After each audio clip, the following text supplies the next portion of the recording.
Ich habe immer einen bestimmten Menschen, einen Namen vor Augen, wenn ich an Probleme denke. Arthur Stace, ein Australier. Und er war einer, der hatte wirklich viele Probleme. Das war ja, fast vorprogrammiert, muss man sagen. Ja, um seine Familie war es folgendermaßen bestellt. Beide Eltern, Alkoholiker, bald gestorben. Schwestern waren Prostituierte, die Brüder ebenfalls Alkoholiker. Mit 12 Jahren hat er Brot und Milch gestohlen, aus Mülltonnen gelebt. So gut wie keine Schulbildung, konnte kaum seinen eigenen Namen schreiben. Mit 12 Jahren war er dann Staatsmündel. Das heißt, es gab keinen lebenden Verwandten, der sich seiner annehmen konnte, und der Staat selbst hat das übernommen. Mit 15 Jahren das erste Mal eingesessen. Im Erwachsenenalter kam eine kurze Besserung. Also Besserung heißt, das war so ein beständiger Teufelskreislauf, wie man sagt. Von rauskommen, trinken, einsitzen, rauskommen, trinken, einsitzen. Eine kurze Besserung, nämlich als er in die Armee eingetreten ist, da kam ein bisschen Ordnung, Disziplin, Führung in sein Leben. Aber wegen einer Kriegsverletzung wurde er dann auch entlassen und dann beging alles erneut, ging von vorne los.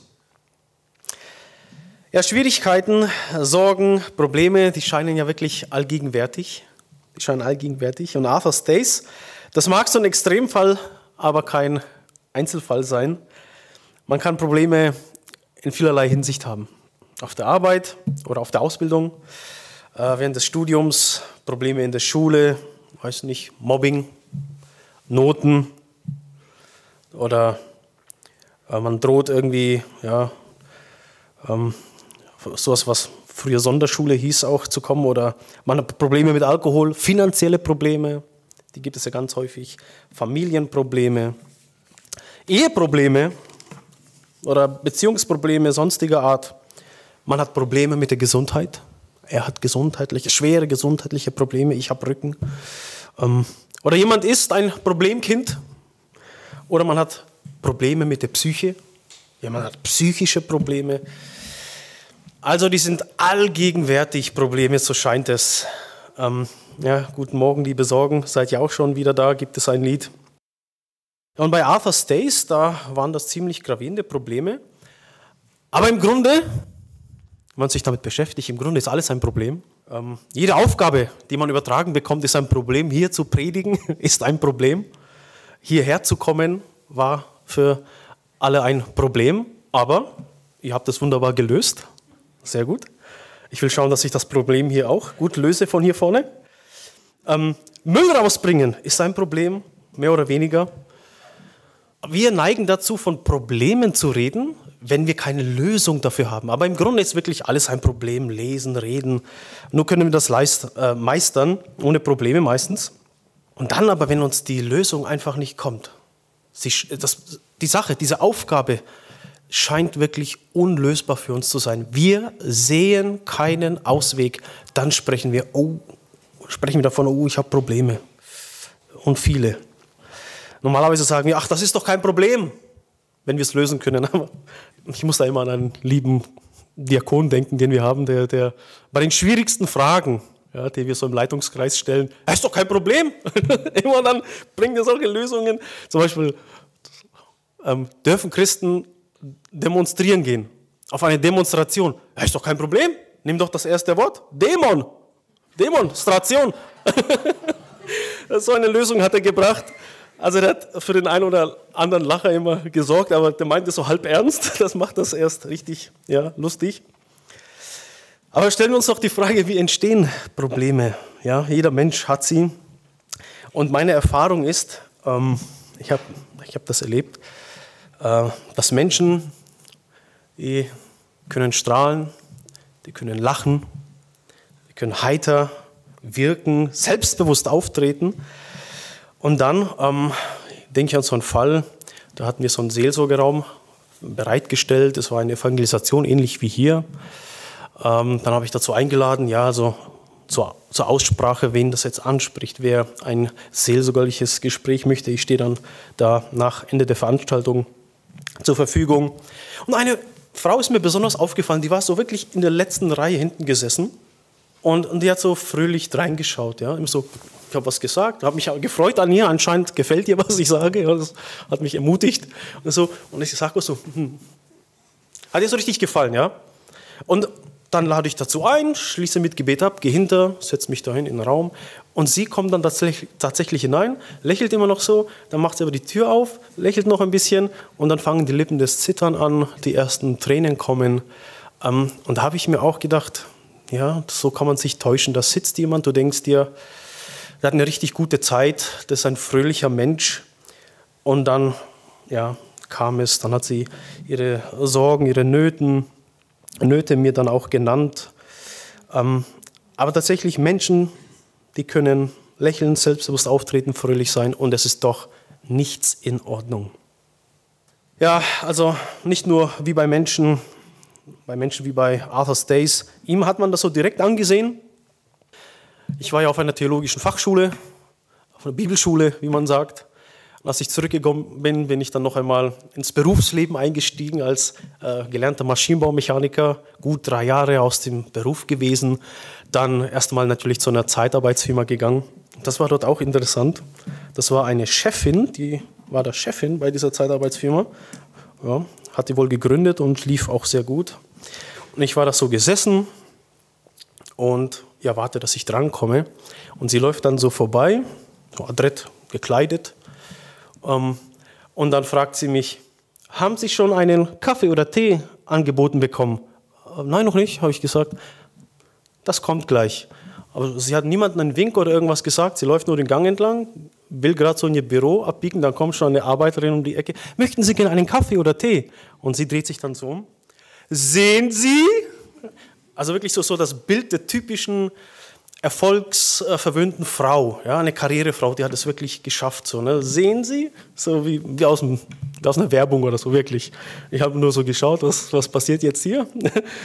Und dann habe ich aber später erfahren, jemanden, den ich kenne, als Handwerker, der ist dann bei ihr aufgetaucht, morgens in der Früh und dann war sie da, ich glaube sogar im Bademantel, total verweint und hat da so geweint, mein Mann und Probleme und so und jetzt das auch noch. Und da habe ich mir auch gedacht, da kann man echt auf der Karriereleiter beim Erfolg ganz weit oben stehen, souverän wirken und im Leben läuft absolut nichts. Ja? Sehen Sie? Ja, man sieht halt eben nicht alles. Und dann kommt es irgendwie doch heraus. Also wenn man Probleme lösen will, man muss sie an der Wurzel packen und das ist ja allen eigentlich klar. Es hilft nicht irgendwie an der Oberfläche, irgendwie ein bisschen Kosmetik zu betreiben. Man muss, wenn man etwas lösen will, wirklich bis an die Wurzel angehen und das Problem erkennen, Ursachen, wo kommt das her? Ja, und wurde auch schon gesagt, wir glauben, dass die Bibel das inspirierte Wort Gottes ist. Es bildet eine Weltanschauung. Ein ganz bestimmtes Verständnis von der Welt, ein ganz bestimmtes Verständnis vom Menschen, dass Gott alles erschaffen hat. Er allem seine Ordnung gibt, er alles lenkt, leitet, hält. Alles ist eigentlich durch Jesus Christus geworden. Er ist derjenige, durch den alles erschaffen wurde und die Bibel sagt, er ist derjenige, durch den auch alles erhalten wird, am Dasein erhalten wird. Diese Kraft, die alles zusammenhält, das ist der Herr Jesus, das Wort, das lebendige Wort Gottes selbst. Und was wir hier drüber lesen, ist, dass Probleme in der Hauptsache von einem von Gott losgelösten Leben kommt. Die meisten Probleme kommen durch sündiges Verhalten, durch sündige, von Gott losgelöste Denkmuster, Urteile, Ansichten, Entscheidungen, Handlungen. Das ist der Großteil und überhaupt, wenn wir die Bibel beim Wort nehmen, ist das Grundproblem von allem überhaupt durch die Sünde in die Welt gekommen. Egoismus, verdorbene Herzen, Neid, Selbstsucht, Streitsucht, Besserwisserei. All das, wie wir gestern uns Gedanken gemacht haben über Lüge. Lüge zum Beispiel zerstört jede Beziehung, jede Freundschaft, jede Ehe. Lüge zerstört und wir haben davon gestern so viel gehört, wie breit das ist, wie tief das bis in die DNA wirklich das einprogrammiert ist, würde ich sagen, dass wir dazu neigen, zu lügen. Ja? Eheprobleme. Die Sünde ist es, diese Trennung von Gott, weil die Bibel sagt, es gibt etwas, Sünde, und das ist einfach alles, was gegen Gottes Wesen gerichtet ist. Zum Beispiel, Gott ist Liebe, Gott ist Wahrheit, Gott ist gerecht, er ist heilig. Und alles, was lieblos ist, was Hass ist, alles, was ungerecht ist, so himmelschreiendes Unrecht, und wir kennen das. Ja, also, man hat eigentlich als Evangelist, ja, jemand, der das Evangelium predigt, leichtes Spiel in dem Sinne, weil zum Beispiel Lüge, ich kann sagen, ich kann zu 100% davon ausgehen, dass in diesem Raum niemand sitzt, der entweder nicht belogen wurde oder selber nicht schon irgendjemanden belogen hat. Davon kann ich zu 100% ausgehen. Wir haben ja keine kleinen Säuglinge, ja, hier, oder? So. Aber wirklich, solange keine Säuglinge hier sind oder jemand, der zu einem bestimmten Grad mündig ist, kann ich davon ausgehen.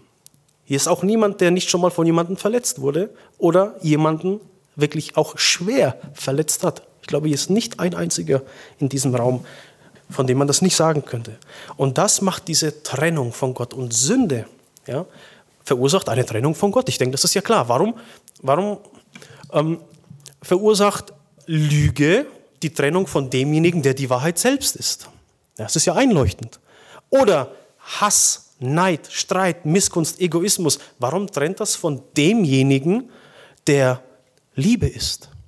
Der Mensch wurde in Jesus Christus, sich selbst aufgeopfert hat, bis hin zu einem ganz grausamen Tod am Kreuz. Wie sollte das nicht von ihm trennen? Genauso wie, also ich vergleiche oder bringe gerne diesen Vergleich mit Licht und Finsternis. Wenn wir hier einen dunklen Raum hätten und wir schalten das Licht ein, was passiert mit der Finsternis? Es geht nicht, dass die hier so irgendwie nebeneinander stehen. Die Finsternis, die zieht sich zurück in die hintersten Ecken und Winkel. Ja?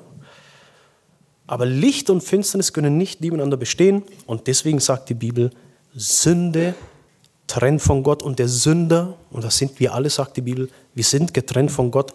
Und die Sünde macht das Leben problematisch. Die Sünde macht alles problematisch. Eheprobleme, ja, Unversöhnlichkeit, Stolz, Unnachgiebigkeit. Und wie gut tut das dem Menschen, wenn er in diesem Stolz gebrochen wurde von Gott? Wenn er von Gott gebrochen wurde, in einen Zerbruch geraten ist und irgendwo, vielleicht alleine, vielleicht vor Zeugen, vor Menschen, unter Tränen gesagt hat, ja, es ist wahr, ich bin ein Scheusal. Mein Gott, kannst du mir bitte verzeihen? Kannst du mich annehmen? Wie gut tut das der Ehe, wenn jemand ein bekehrter Christ ist, der eine persönliche Begegnung mit dem Herrn Jesus erlebt hat und verändert wurde.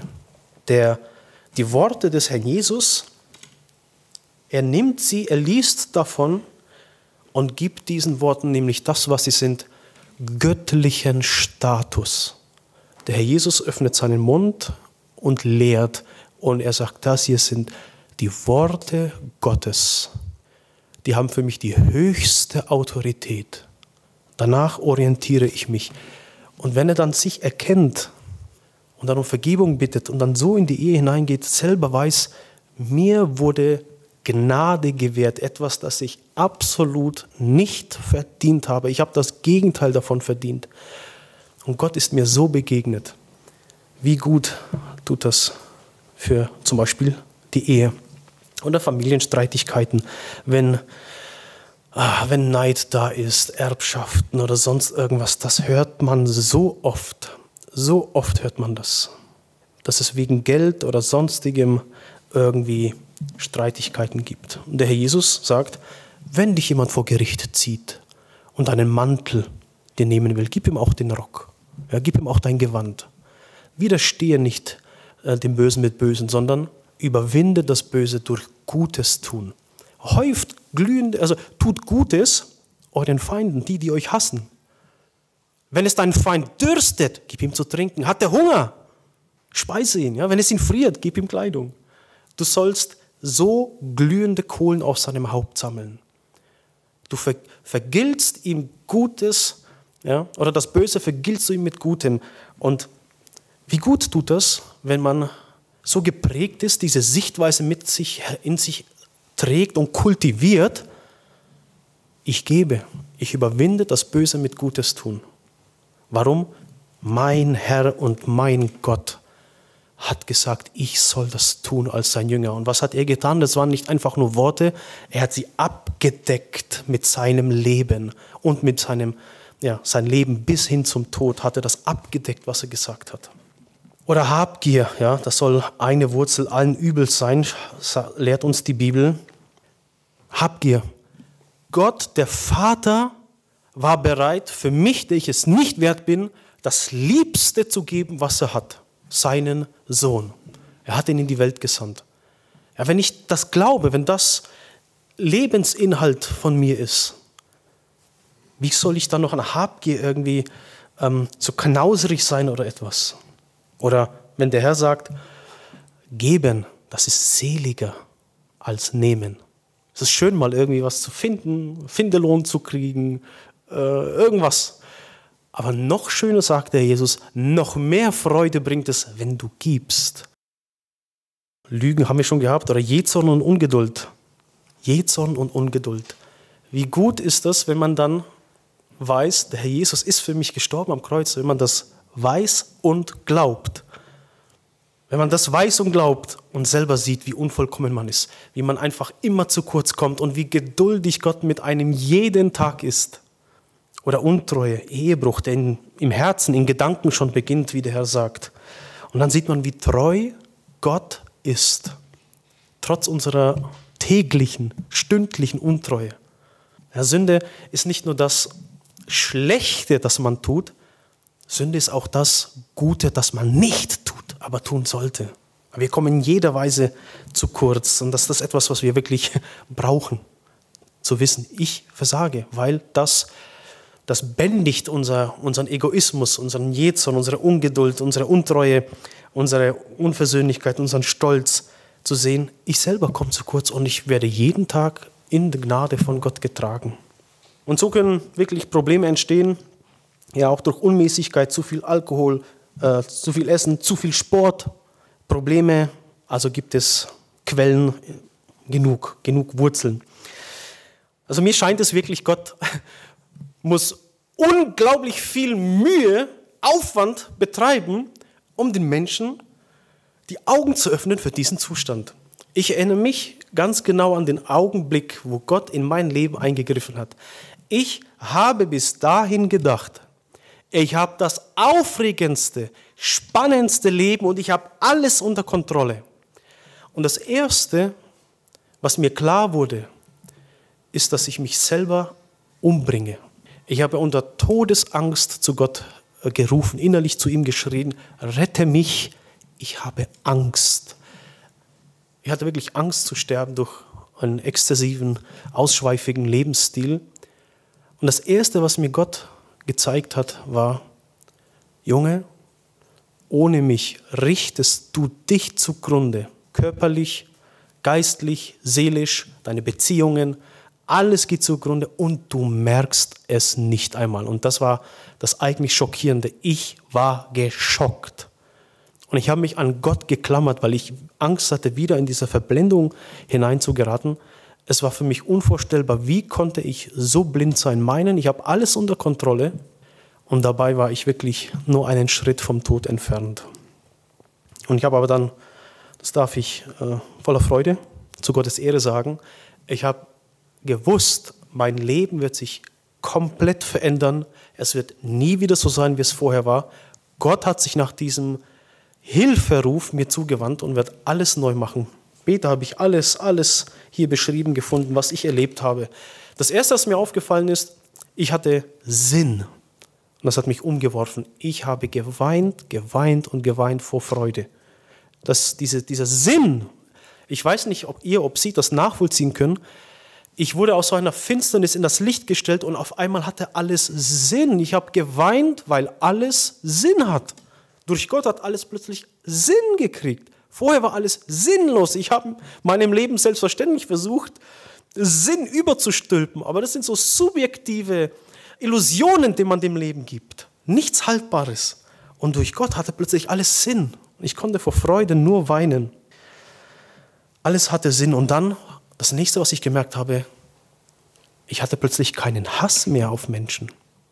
Ich konnte mal müde sein, gereizt, unausgeschlafen, aus der Haut fahren, aber so einen generellen, tief sitzenden Hass, der auch viele Probleme verursacht hat, den hatte ich nicht mehr. Und später lese ich, denn die Liebe Gottes ist durch seinen Geist in unsere Herzen ausgegossen. Die Liebe Christi treibt uns, da wir erkannt haben, dass einer für alle gestorben ist. Und nach lese ich dann, ja, kenne ich, stimmt, kann ich nachvollziehen, stimmt. Und deswegen wächst das Vertrauen, je mehr ich mich mit der Bibel beschäftige und mit meinem Gott zusammenlebe, immer weiter. Und ich habe das mal ganz anschaulich erlebt. Wie gesagt, bin ich als Maschinenbaumechaniker wieder ins Berufsleben eingestiegen. Und wenn wir viel Arbeit hatten, dann haben wir aus den 9 Bundesländern Kollegen dazu bekommen, die haben uns ausgeholfen, gerade was die Elektrik anging. Und die sind ja betont atheistisch. Und bei dem einen Kollegen ging das ein bisschen weiter. Der hatte T-Shirts, so ein Heavy Metaler, nehme ich mal an, T-Shirts mit umgedrehten Kreuzen und so, ja, und dann wirklich, wow, unglaublich gotteslästerlichen Abbildungen, unglaublich, also kann ich jetzt gar nicht wiedergeben. Und da war ich auch öfter auf Montage mit denen, habe ich gut mit ihnen verstanden, ich weiß nicht warum. Also ins Gespräch gekommen und haben uns gut verstanden. Und dann waren wir einmal im Pausenraum gesessen und vor versammelter Mannschaft, sitzen so an einem Tisch, mir gegenüber so schräg. Also ich meine, Gott müsste mit mir eigentlich ganz zufrieden sein und mich in den Himmel lassen. Ich so, okay, damit bin wohl ich gemeint. War dafür bekannt, ja nach der theologischen Ausbildung, da haben die mich, Pater Braun oder Pfarrer Braun kommt, oder ich heiße Dragil mit Nachnamen, Don Dracillo. und solche Sachen, oder ich komme aus Tschechien, der tschechische Wanderprediger, hat der türkische Kollege gesagt. Ich habe es mit Humor genommen, das war schon gut. Auf jeden Fall war ich dann da gesessen und dann gesagt, okay, meinst du, ja? Wollen wir mal schauen? Habe ich gesagt, wollen wir mal schauen? Hast du schon mal gelogen? Das hatten wir ja gestern, ja, er musste natürlich. Hätte er Nein gesagt, dann wäre es mindestens die 2. Lüge gewesen.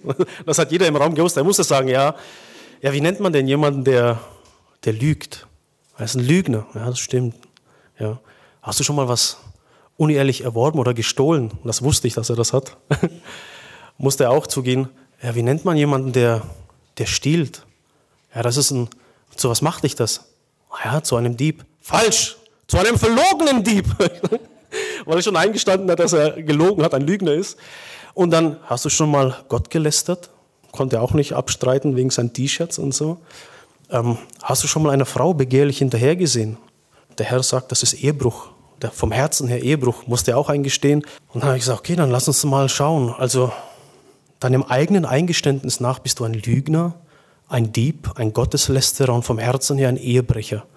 Meinst du immer noch, Gott ist zufrieden mit dir? Und wenn es zum Tag des Gerichtes kommt, dann müsste dich jetzt gerecht richten und Gott selbst ist der Maßstab, seine Heiligkeit, seine Gerechtigkeit. Wie meinst du, wie es dann um dich aussieht? Meine Kollegin ist dann aufgestanden, es wird mir jetzt zu blöd. Ja, weil sobald es um Heiligkeit und Gerechtigkeit Gottes geht und Gericht, das lesen wir auch in der Bibel, da hatte Paulus in der Gefangenschaft mit Festus, glaube ich, geredet. Der hat ihn aufgesucht und wollte mit dem Paulus reden, in der Hoffnung, dass er ihm ein bisschen Bestechungsgeld zukommen lässt. Aber sobald Paulus von Gerechtigkeit und vom letzten Gericht zu sprechen begann, da brach er das Gespräch ab und lass uns später weiterreden. Ja, und so ähnlich war es auch dort. Also er hatte wirklich den Nerv, zu sagen, ich meine, Gott müsste mit mir zufrieden sein. Darum habe ich gesagt, ich habe den Eindruck, Gott hat alle Mühe damit zu tun, die Menschen zu zeigen, wie es wirklich um ihn bestellt ist. Und da ist ein ganz gewaltiges Sündenproblem und das macht das Leben problematisch und das will gelöst werden. Und diese Lösung hat ja Gott gezeigt. Er selber muss diese Trennung überbrücken. Er selber muss das tun. Und hier denke ich an meinen Taufvers, Psalm 16, Vers 11. Johann hat mich ja getauft. Du zeigst mir den Weg zum Leben.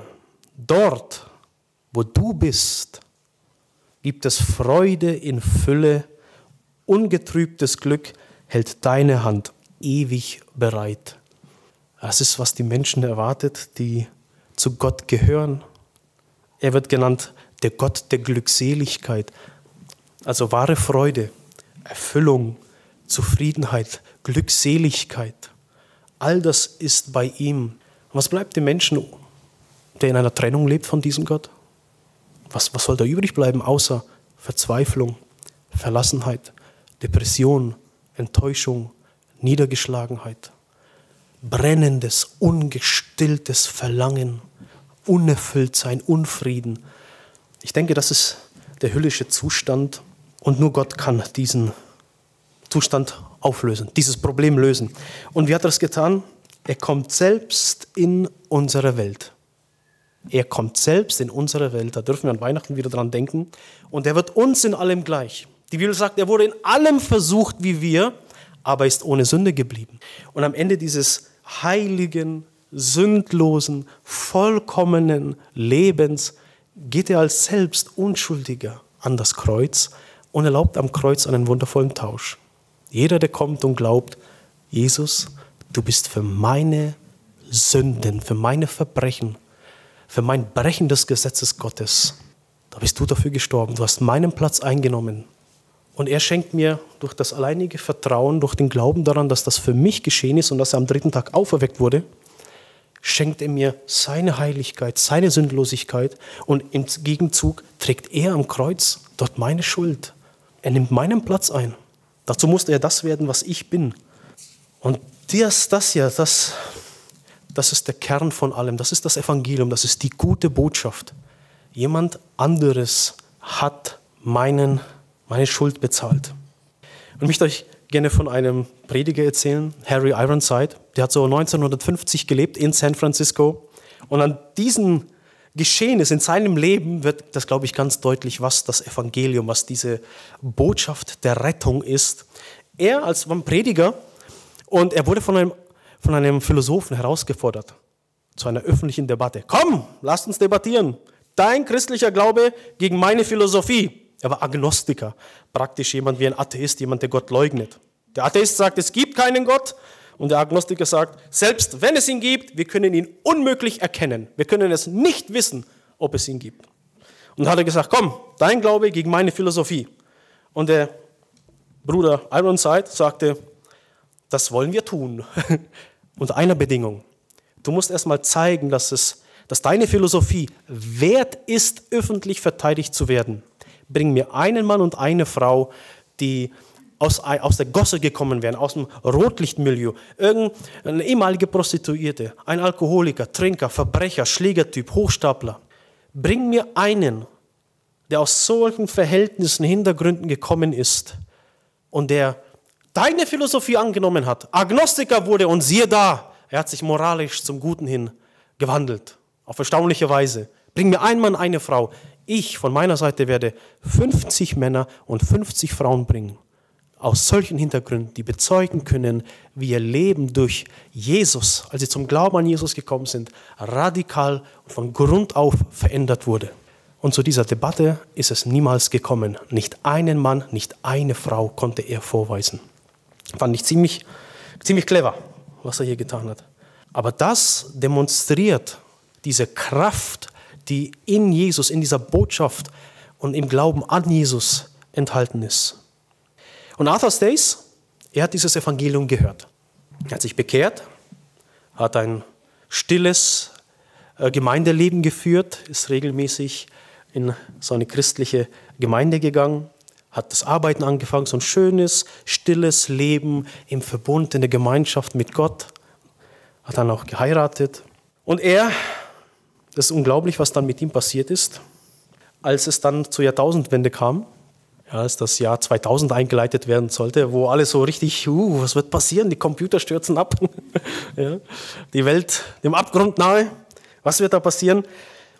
Und da hat man ja dann, was die Live-Übertragungen der einzelnen Großstädte, ja im Stundentakt dann, was das betrifft, die Zuschauerzahlen, da waren Rekordeinschaltzahlen an Zuschauern.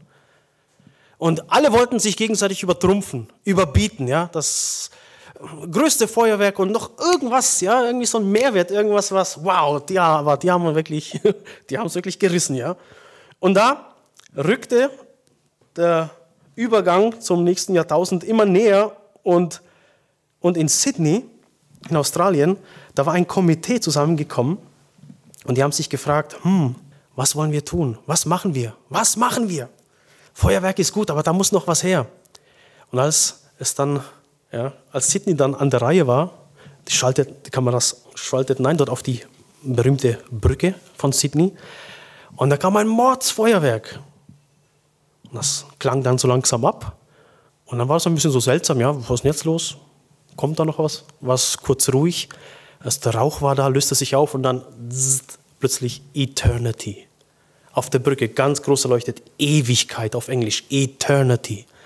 Und das kam direkt von Arthur Stace. Er hatte 5 Jahre lang ein stilles Gemeindeleben geführt. Und dann war dort in der Gemeinde, wie jetzt gerade, ein Evangelist, so ähnlich wie ich da. Und er hat dann so laut gerufen, er hat freudig gepredigt, Ewigkeit, Ewigkeit. Jeder wird ihr begegnen, jeden wird sie treffen. Niemand kommt an ihr vorbei. Und das hat ihn so gepackt. Und er hat gesagt, Mensch, ich muss rausgehen, ich muss das den Leuten sagen. Und was hat er getan? Er ist in der Früh aufgestanden, hat gebetet und bevor er auf die Arbeit gegangen ist, ist er herumgefahren, ein bestimmtes Stadtviertel und dann ist er den Gehsteig entlang gelaufen, alle paar Meter auf den Boden und hat Eternity geschrieben. Also er ist da aus dieser Gemeinde herausgekommen, nach der Predigt, war total aufgewühlt und ja, was soll ich tun? Ja, der Prediger hat gesagt, am liebsten würde ich durch Sydneys Straßen laufen und rufen, Ewigkeit, Ewigkeit, niemand kann dir entkommen. Na gut, gute Stimme habe ich nicht, schreien traue ich mich nicht. Was mache ich? Dann greift er in seine Hosentasche und hat ein Stück Kreide. Dann geht er auf den Boden und schreibt es so ganz akkurat, Eternity auf dem Boden. Und das hat er dann die nächsten 26 Jahre gemacht. 26 Jahre lang hat man sich gefragt, wer ist dieser Mr. Eternity? Hat wieder zugeschlagen. Wer ist das? Er war Sydneys berühmtester Schreiber. Der berühmteste Autor, kann man sagen. Und dann hat ihn doch mal einer erwischt, ja. Hat ihn einer erwischt. Da gibt es so ein Foto, wo er gerade auf den Knien ist. So, ja, man sieht ihn so vom Alkohol gezeichnet. So ein ganz einfältiger, schlichter Mann. Aber so einen kleinen, treuen Dienst gemacht, 26 Jahre lang. Was ist passiert? Das war natürlich die Sensation, ja. Er auf jeder Titelseite der großen Zeitungen des Landes, sein Bekehrungsbericht, wie er zum Glauben gekommen ist, was mit ihm passiert ist, wie er verändert wurde, auf den Titelseiten des ganzen Landes, auf den Zeitungen. Also unglaublich. Das ging herum, der wurde eingeladen, Interviews, der war so bekannt dann. Und also ich glaube, bei aller Liebe, so weit werde ich es nie bringen. Dieses Komitee dann um 2000 herum, das Ultimatum, die Zeit lief ab. Und was machen wir? Und dann war eben ein Zeitungsverleger da, der ist kurz hinausgegangen, dann kommt er zurück und sagt, wisst ihr was? Weil es ging darum, den Australier des Jahrtausends zu wählen. Er geht raus und sagt, damals diese Geschichte, die ist mir nahegegangen. Und schaut mal, was für ein Zeugnis, zum Australier des Jahrtausends gewählt.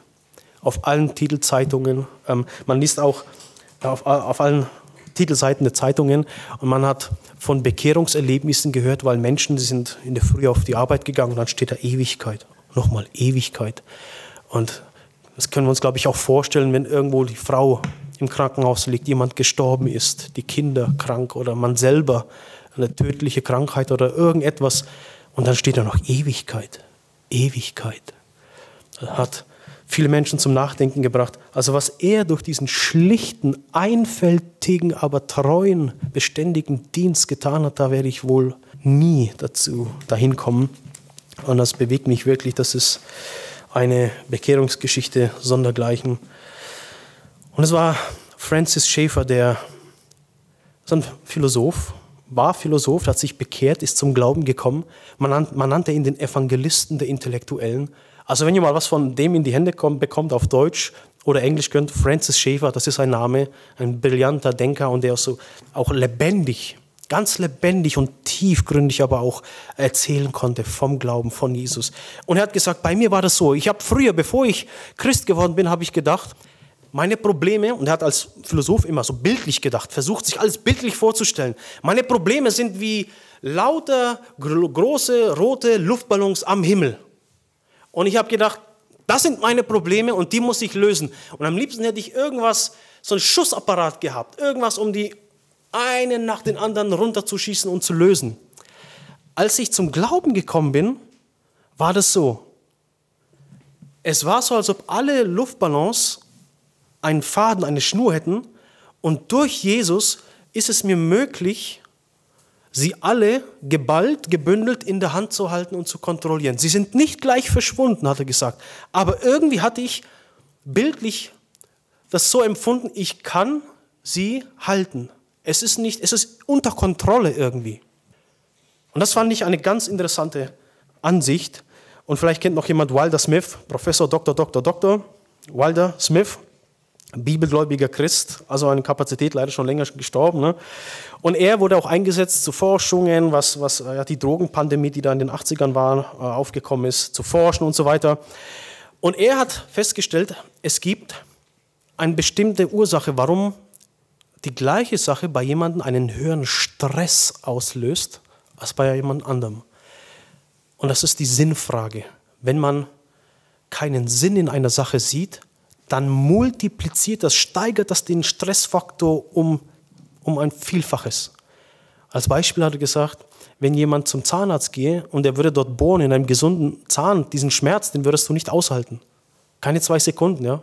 Aber wenn du weißt, da ist Eiter unterm Zahn, da muss ich durch, das macht Sinn. Dann kann der Eiter ausfließen und dann wird alles gut. Dann hält man das aus, weil das Sinn macht. Aber wenn man im Leben keinen Sinn hat und der ist nur durch Gott möglich, dann erscheint alles erdrückend und schwer und unerträglich irgendwann. Und kein Wunder, dass manche Menschen sich irgendwann einfach das Leben nehmen, weil der Druck, dass es in keinem Verhältnis mehr stand, die Lebensqualität und dieser Stress, dieser Druck, den ich empfinde, das will ich nicht länger ertragen. Ein und dieselbe Sache kann einen wirklich bis zum Selbstmord treiben und der andere, der sucht danach, der freut sich, Mensch, hätte ich das. Ich habe das jetzt erst vor kurzem erlebt, einen Fall mitbekommen, wo jemand jetzt sein Studium abgebrochen hat. Kann ich nicht mehr. Ich werde verrückt, das geht mir voll auf die Psyche. Und ein anderer, ich zum Beispiel, bin von der Bibelschule später gekommen und habe gedacht, Mensch, habe nochmal geschaut, ich will weiter studieren, auf der Uni. Aber die Türen waren irgendwie zu. Ich habe, egal wie ich es gedreht und gewendet habe, finanziell und dies und das, die Türen waren zu. Ich denke mir, der eine, der wünscht sich das, ach, könnte ich doch nur studieren gehen. Und die anderen, wenn es so weitergeht, ich bringe mich um. Ja, ein und dieselbe Sache. Und was ich damit sagen will, wenn man Jesus annimmt und in seinen von Gott bestimmten Sinn sein Leben führt, nämlich im Licht der Wahrheit, dann bekommt das alles plötzlich eine ganz andere Qualität. Und das ist das Unglaubliche an dieser, was der Jesus die Erneuerung durch den Heiligen Geist nennt, die Wiedergeburt. Das ist ein radikaler Wechsel. Bei mir war das so, bevor ich Gott kannte, wo ich meine eigenen Wege gegangen bin, getrennt von Gott, frei, unabhängig, autonom. Ich bin mein eigener Herr, ich will frei sein, ich will tun und lassen, was ich will. Da habe ich nach Sachen gesucht und gestrebt. Ja, Ausschweifung, Party, Disco, herumhuren, sich berauschen. Und wenn ich das nicht bekommen habe, war mein Leben nichts wert. Und nach der Bekehrung habe ich so einen Abscheu davor bekommen und habe plötzlich nach Sachen gesucht wie Weisheit, Disziplin, Selbstaufopferung, Nächstenliebe, Vergebung, Böses mit Gutem vergelten. Gott suchen im Gebet, das war meine Freude. Und wenn ich da irgendwie zurückgefallen bin, dann war das eine Katastrophe für mich. Jemand hat das mal so beschrieben, nach der Bekehrung. Vor der Bekehrung ist dieses Sündigen wie ein planmäßiger Halt bei einer Zugfahrt. Oh ja, klar, ich muss dahin und der Zug, der ICE, der hält halt eben hier und hier und hier. Einzelne Stationen, alles planmäßig. Nach der Bekehrung, wenn das vorgefallen ist, das war eine Katastrophe, das war wie ein Entgleisen. Der Zug ist entgleist, eine Katastrophe.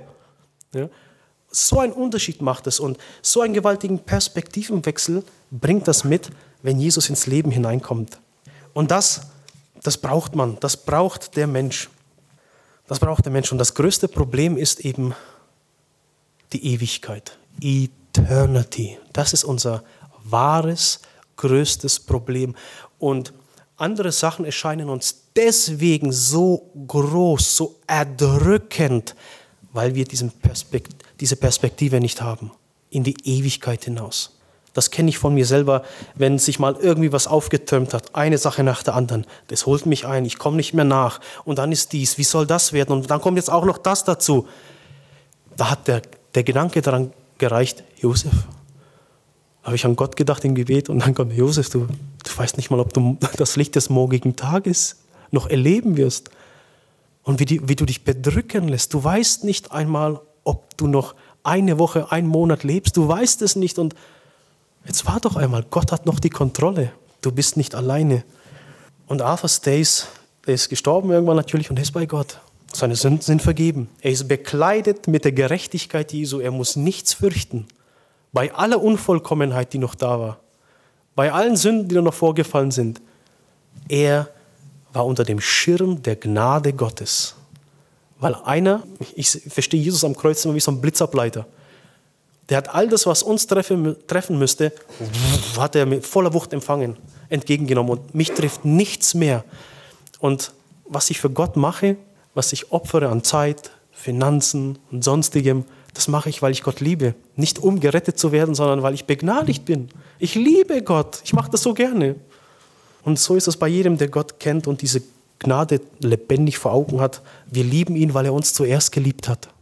Wem viel vergeben wurde, der liebt auch viel. Und wenn ihr mich liebt, werdet ihr tun, was ich gesagt habe. Werdet ihr mein Wort halten, weil ihr mich liebt. Das geht ganz automatisch durch den Heiligen Geist. Durch ihn ist ja die Liebe Gottes in unser Herzen ausgegossen.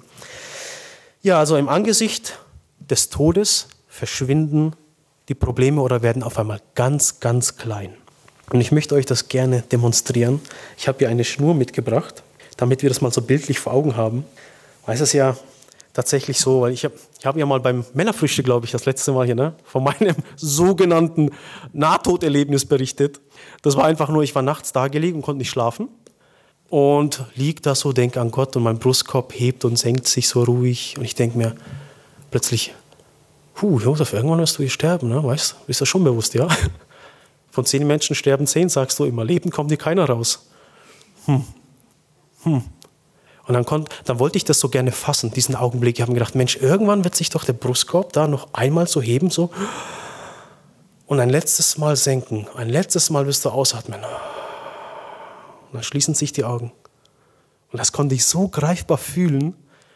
Und dann habe ich mir gedacht, Josef, was werden da wohl deine Gedanken sein in diesem Augenblick? Und ich denke, du wirst genau wissen, dass das ist jetzt das letzte Mal jetzt. Und dann öffnen sich die Tore zur Ewigkeit. Wirst du dann zurückschauen und dir denken, hätte ich das doch bloß gelassen? Oder hätte ich das getan oder mehr getan irgendwie? Werden da Sachen sein, die du bereuen wirst, getan zu haben oder nicht getan zu haben? Wird da irgendwas sein? Ja, und das hat dann schon einige Veränderungen in mein Leben gebracht. Und ich möchte uns das gerne mal hier zeigen. Schau mal, das sind so die Bibel sagt, das Leben des Menschen währt 70, wenn es hochkommt, sind es 80 Jahre. In manchen Fällen ist es ein bisschen mehr, ne, aber plus minus. Und das ist so diese kurze Zeitspanne, die wir hier haben. Ja. Du bist geboren, machst deine Schule und dann wirst du schon gewarnt, Junge, gute Noten, schau, dass du da irgendwas machst, ja, dass du studieren kannst oder eine gute Ausbildung kriegst und dann später hier, da läuft alles drauf hinzu.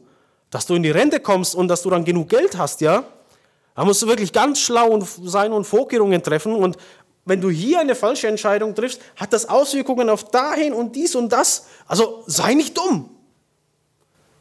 Aber dann irgendwann kommt der große Knoten, der platzt dann irgendwann und dann kommt halt die Ewigkeit.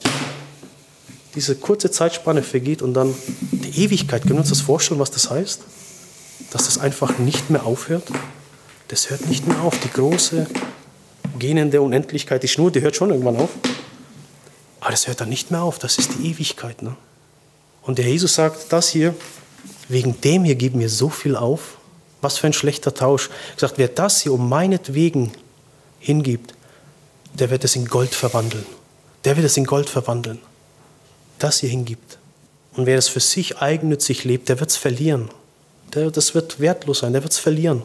Macht dann überhaupt keinen Sinn. Und dann geht es hier, je nachdem, wie man zu Gott gestanden hat, weiter. Weil wenn die Sünden einen Menschen hier von Gott trennen, diese Trennung bleibt in alle Ewigkeit bestehen. Nur weil man hier hinübergeht, heißt das nicht, dass die Trennung plötzlich aufgehoben ist. Das bleibt in alle Ewigkeit so bestehen. Und wie gesagt, bei ihm ist die Glückseligkeit, Freude in Fülle, hält er bereit für seine Kinder. Der Himmel ist dort, wo Gott ist. Wo Gott ist, dort ist der Himmel. Bei ihm ist schön. Und der Herr sagte, kommt her zu mir, alle ihr mühseligen und beladenen, ich werde euch Ruhe geben für eure Seelen. Das ist ein Versprechen und ich kann sagen, das ist wahr. Ich habe selbst in Schwierigkeiten, wo es wirklich ganz, ganz auch finster werden kann, immer eine tiefe Ruhe und Freude. Sobald ich in Gemeinschaft mit meinem Gott bin, ist immer Ruhe und Frieden da. Und ich darf Freude in mir tragen, auch wenn es eigentlich nichts gibt, äußerlich gesehen, worüber man sich freuen konnte. Und das möchte ich jedem hier zurufen, der das noch nicht hat, zu dieser Ruhe zu kommen, dem Herrn Jesus hier beim Wort zu nehmen.